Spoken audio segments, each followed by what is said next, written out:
Hi ಸ್ನೇಹಿತರೆ, welcome back to my channel. ಎಲ್ಲರೂ ಹೇಗಿದ್ದೀರಾ? ಚೆನ್ನಾಗಿದ್ದೀರಾ ಅಂತ ಅಂದ್ಕೊಂಡು ನಾನಿವತ್ತು ಗ್ಯಾಸ್ ಬಳಸದೆ 5 ನಿಮಿಷದಲ್ಲಿ ಚುನ್ಮರಿ ಸ್ವೀಟ್ಸ್ ಮಾಡ್ತಾಯಿದ್ದೀನಿ. ಚುನ್ಮರಿ ಯೂಸ್ ಮಾಡಿ ಯಾವ ಥರ ಸ್ವೀಟ್ ಮಾಡೋದು ಅಂತ ತೋರಿಸ್ಕೊಡ್ತಾಯಿದ್ದೀನಿ.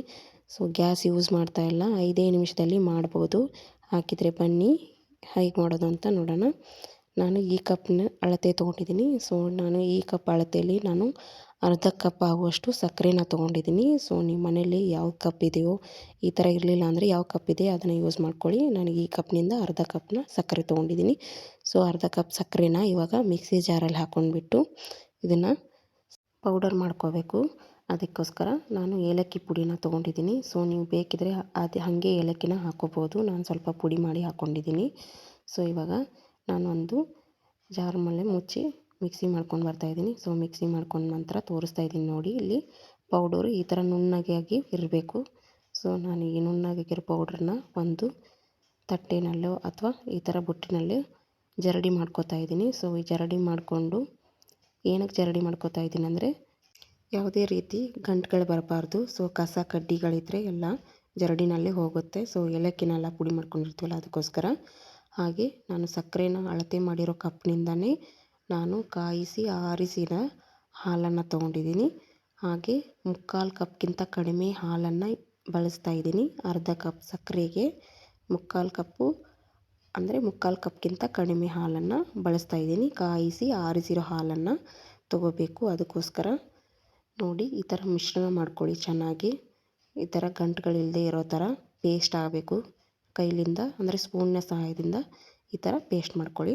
ಸೊ ಇದನ್ನು ಸೈಡಲ್ಲಿ ಇಟ್ಬಿಟ್ಟು ನೆಕ್ಸ್ಟು ನಾನು ಸಕ್ಕರೆ ಅಳತೆ ತೊಗೊಂಡಿದ್ನಲ್ಲ, ಸೊ ಮೆಜರ್ಮೆಂಟ್ ತೊಗೊಂಡಿದ್ನಲ್ಲ, ಅದೇ ಕಪ್ನಿಂದ ನಾನು 2 ಕಪ್ ಆಗುವಷ್ಟು ಮಂಡಕ್ಕಿನ ತೊಗೋತಾ ಇದ್ದೀನಿ. ಸೊ ಅರ್ಧ ಕಪ್ ಸಕ್ಕರೆಗೆ 2 ಕಪ್ನಷ್ಟು ಮಂಡಕ್ಕಿನ ಯೂಸ್ ಮಾಡ್ತಾಯಿದ್ದೀನಿ. ದಪ್ಪಾಗಿರೋ ಚುನ್ಮರಿನ ತೊಗೊಂಡಿದ್ದೀನಿ. ಸೊ ದಪ್ಪಾಗಿರೋ ಚುನ್ಮರಿಲೇ ನಾನು ಸ್ವೀಟ್ ಮಾಡ್ತಾ ಇರೋದು ಇದನ್ನು. ಅದಕ್ಕೋಸ್ಕರ ಹಾಗೆ 8ರಿಂದ 10 ಗೋಡಂಬಿನ ತೊಗೊಂಡಿದ್ದೀನಿ. ಗೋಡಂಬಿ ಏನಕ್ಕೆ ತೊಗೊಂಡಿದ್ದೀನಿ ಅಂದರೆ ಫ್ಲೇವರಿಗೋಸ್ಕರ ಚೆನ್ನಾಗಿ ಬರುತ್ತೆ. ಸೊ ಗೋಡಂಬಿ ಬದಲು ಬಾದಾಮಿ ಕೂಡ ಹಾಕೋಬೋದು. ಬಾದಾಮಿ ಇದ್ದರೆ ಎರಡನ್ನೂ ಕೂಡ ಹಾಕೋಬೋದು. ಅದಕ್ಕೋಸ್ಕರ ನಾನು ಗೋಡಂಬಿನ ಯೂಸ್ ಮಾಡ್ತಾಯಿದ್ದೀನಿ. ನೀವು ಎರಡೂ ಕೂಡ ಹಾಕೋಬೋದು. ಸೊ ಅದೇ ಮಿಕ್ಸಿ ಜಾರಲ್ಲಿ ನಾವು ಈಗ ಇದನ್ನು ಮಿಕ್ಸಿ ಮಾಡ್ಕೊಂಬರಬೇಕು. ಅಂದರೆ ನಾನು ಸಕ್ಕರೆನ ಮಿಕ್ಸಿ ಮಾಡ್ಕೊಂಡಿದ್ನಲ್ಲ, ಅದೇ ಮಿಕ್ಸಿ ಜಾರಲ್ಲಿ ನಾನಿವಾಗ ಮಂಡಕ್ಕಿನ ಹಾಕ್ಕೊಂಡ್ಬಿಟ್ಟು ಮಿಕ್ಸಿ ಮಾಡ್ಕೊಂಡು ಬರ್ತಾಯಿದ್ದೀನಿ. ಸೊ ಮಿಕ್ಸಿ ಮಾಡ್ಕೊಂಡ ನಂತರ ಈ ಥರ ತೋರಿಸ್ತಾ ಇದ್ದೀನಲ್ಲ, ನುಣ್ಣಗೆ ಪೌಡ್ರ್ ಆಗಿರಬೇಕು. ಈ ಥರ ತರಿಯಾಗಿರಬಾರ್ದು. ಸೊ ನೆಕ್ಸ್ಟು ಇದೊಂದು ತಟ್ಟೆಯಲ್ಲಿ ನಾನು ಜರಡಿ ಮಾಡ್ಕೋತಾ ಇದ್ದೀನಿ. ಇದು ಸೇಮ್ ಅದೇ ರೀತಿಯಲ್ಲೇ ಮಾಡ್ಕೊಳ್ಳಿ. ಯಾವುದೇ ಗಂಟುಗಳಿರಬಾರ್ದು. ಅಂದರೆ ತರಿಯಾಗಿ ರುಬ್ಕೊಂಡಿರ್ತೀವಲ್ಲ, ಸೊ ಅದಕ್ಕೋಸ್ಕರ. ಸೊ ನೋಡಿ ಇವಾಗ ಎಕ್ಸ್ಟ್ರಾ ಆಗಿರೋದನ್ನು ನಾನು ತೆಗಿತೀನಿ. ಗೋಡಂಬಿ ಹಾಕಿರ್ತೀವಲ್ಲ, ಸೊ ನುಣ್ಣಗೆ ಆಗಿರಲಿಲ್ಲ, ಅದಕ್ಕೋಸ್ಕರ. ನೆಕ್ಸ್ಟು ಈ ಥರ 1-2 ನಿಮಿಷ ಆದಮೇಲೆ ಇದಕ್ಕೆ ನಾವು ಚುನ್ಮರಿನ ಪೌಡ್ರ್ ಹಾಕ್ಕೋತಾ ಇದ್ದೀನಿ. ಸೊ ಅದನ್ನೇನು ನಾವು ಮಿಕ್ಸಿ ಮಾಡ್ಕೊಂಡಿದ್ದೀವಲ್ಲ ಅದನ್ನ ಇದಕ್ಕೆ ಹಾಕ್ಕೊಂಡ್ಬಿಟ್ಟು ಚೆನ್ನಾಗಿ ಈ ಥರ ಸ್ಪೂನ್ನಿಂದ ಮಿಕ್ಸ್ ಮಾಡ್ಕೋಬೇಕು. ಈ ಥರ ಎಲ್ಲ ಗಂಟುಗಳಿಲ್ಲದೆ ಇರೋ ಥರ ಪೇಸ್ಟ್ ಥರ ಆಗಬೇಕದು. ಸೊ ಸ್ಪೂನ್ನಿಂದ ಆಗಲಿಲ್ಲ ಅಂದರೆ ಈ ಥರ ಕೈಲಿಂದ ಮಾಡ್ಕೋಬೇಕು ಚೆನ್ನಾಗಿ. ನಾನು ಅಳತೆ ಯಾವ ರೀತಿಯಲ್ಲಿ ಹೇಳಿದ್ದೀನಿ ಅದೇ ರೀತಿಯಲ್ಲಿ ನೀವು ಅಳತೆನ ಮಾಡ್ಕೊಳ್ಳಿ, ಚೆನ್ನಾಗಿ ಬರುತ್ತೆ. ಸೊ ಈ ಥರ ಮಿಕ್ಸ್ ಮಾಡ್ಕೊಂಡ ನಂತರ ನಿಮಗೇನಾದರೂ ಸ್ವಲ್ಪ ಮೆಲ್ಟ್ ಥರ ಆಗ್ತಾಯಿದ್ರೆ ಇನ್ನೂ ಸ್ವಲ್ಪ ಚುನ್ಮರಿನ ಮಿಕ್ಸಿಗೆ ಹಾಕ್ಕೊಂಡ್ಬಿಟ್ಟು ಪೌಡ್ರ್ ಮಾಡಿ ಹಾಕ್ಕೊಳ್ಳಿ. ಇಲ್ಲ ಗಟ್ಟಿ ಆಗ್ತಾಯಿದೆ ಅಂದರೆ ಸ್ವಲ್ಪ ಹಾಲನ್ನು ತೊಗೊಳ್ಳಿ. ಅಂದರೆ ಕಾಯಿಸಿ ಆರಿಸಿರೋ ಹಾಲನ್ನು ಸ್ವಲ್ಪ ಹಾಕ್ಕೊಂಡ್ಬಿಟ್ಟು ಚೆನ್ನಾಗಿ ಮಿಜ್ಕೊಳ್ಳೋದ್ರಿಂದ ಟೇಸ್ಟ್ ಬರುತ್ತೆ. ಸೊ ಕೈಗೆ ಬೇಕಿದ್ರೆ ನೀವು ತುಪ್ಪನೂ ಹಚ್ಕೊಂಡ್ಬಿಟ್ಟು ಮಿಜ್ಕೋಬೋದು. ನಾನು ಅದೇ ಏನು ತುಪ್ಪನೂ ಏನು ಹಚ್ಕೊಂಡಿಲ್ಲ. ಸೊ ಹಾಗೆ ಮಿಜ್ಕೋತಾ ಇದ್ದೀನಿ.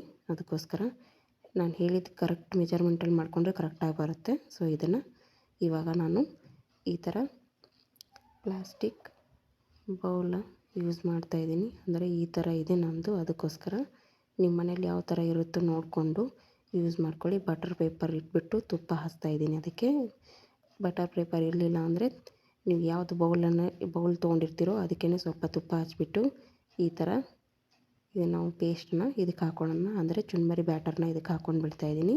ಇದನ್ನ ಹಾಕ್ಕೊಂಡ್ಬಿಟ್ಟು ಈ ಥರ ಪ್ರೆಸ್ ಮಾಡ್ಕೊಳ್ಳಿ ಸ್ಪೂನ್ನಿಂದ.